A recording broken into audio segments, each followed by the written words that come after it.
I have a new project. This is my 2008 Rock. So if you haven't seen some of my videos before, this has been a bit of a project bike. I've done a bunch of things to it. It was actually crashed, but not badly. Damaged the tank, so it's got a new tank. I'm going to do another video on the bags and things like that just to let you know. Different exhaust. So now I'm at the point where I'm looking at more wind protection. I have one of the Triumph screens. Works fine. My hands are probably, the most unprotected out of all of this. So my goal was to get a Batwing. Watching some of the comments on Facebook forums, just seeing what the Batwing was kind of looking like.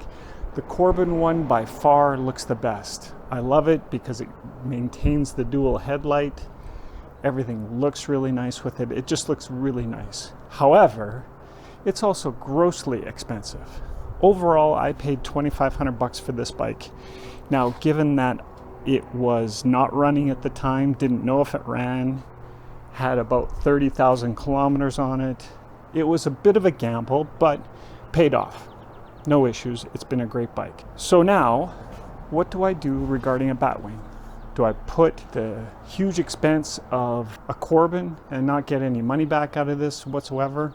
Or do I go something aftermarket? So here's what I ended up picking up. Saw this on Facebook Marketplace. It is the Memphis shades. This is what I got with it. So it's one of those quick release, kind of the typical Harley style. So let's just take a look. It had a brand new screen, the acrylic part, and overall in pretty good condition. So you can see it's the quick mount, quick and easy disconnect. A little bit of damage, but this is just, there was a little bit of a wind block that goes behind the headlight so that you can just reduce the amount of wind that's coming through. So this is what I'm going with. This was for the Victory Vegas. So as a result, now I've got, if you can believe it, they actually have all of these, the bolts and nuts and everything is standard size.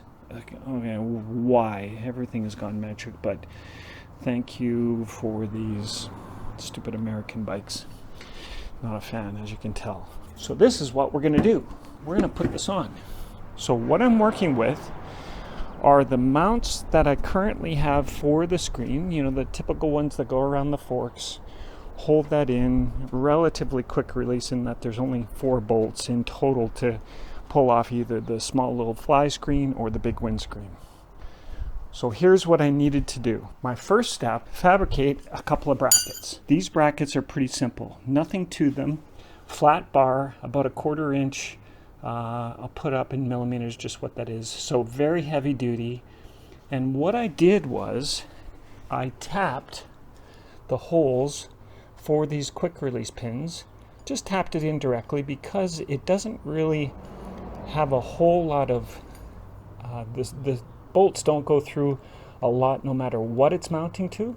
So I didn't bother putting a nut behind it because it's not really going to grab very much in addition to it. So I'm going to go with this and say, I think that's strong enough. I don't see it being pulled out anytime soon. I need to get these painted first and then bolted up so that you can see what it looks like and it gives you an idea at least what to do. So here's what I'm going to use for paint. First thing I'm going to do is the self-etching primer.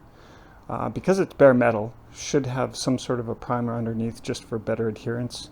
And then I'm going with this Duplicolor paint. It's kind of nice because it's just sort of a semi-gloss versus a full gloss. There's actually one that's even less glossier than this one that I like even more.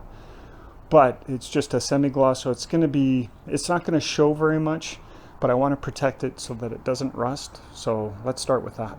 Painting is all complete. So here's what it looks like when it's mounted up. So I just used the original, you can see the original Triumph mounting brackets on either side and those quick connects that are basically connected right to it. Now the only problem is, like I mentioned before, I have to now go to a single headlight because it doesn't fit within that Batwing fairing. And I had to do a little bit of modifications here too. I wanted to bring it in a little bit tighter, so as a result I had to cut a bit, do some trimming, but now it's all there, so it's fully functioning. I've got one headlight, more of the LED look, which is fine. Not ideal. I would have preferred to stay with the regular Triumph stuff. Now let's get on the Batwing. Okay, there it is mounted. So overall profile looks not too bad. It's right now it's at the highest setting, so I can drop it down a little bit, but what I found was at this height, and I'm 6'2", what is that, 187 centimeters, I find that the airflow flows right over top of me, so it's kind of perfect that way. So there's the final piece, front little spoiler, and this is what I really like about it, is it's kind of a curved lip, so it directs the airflow a lot more over my helmet. So as I'm riding, I have a modular helmet, so it flips up.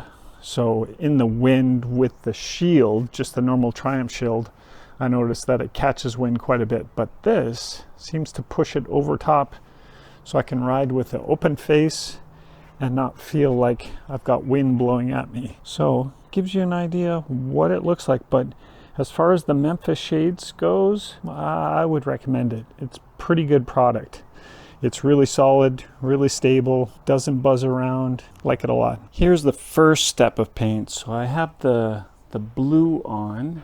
I think this is a Pacific Blue from Triumph. So again, this is the Color Right product, and it sprays really nice and color matches perfectly. So now I'm going to tape off the blue part, and I'm going to go with the New England white, and that'll be the next step. So you can see I've scuffed them up a little bit already with 400 grit sandpaper, better adhesion that way. And here's the final painted product. Turned out not bad. I always get these ridges between the two colors that are really tough to kind of smooth out, but color looks good. Symmetry is not bad. It's so hard with those curves to do some good symmetry. So all it needs right now is a little bit of a sand and polish, and should be good to go. And here's the final product. It buffed out really nice. So all I did was a little bit of sanding, 2000 grit, and then just some quick compound, just really fine stuff, not too aggressive.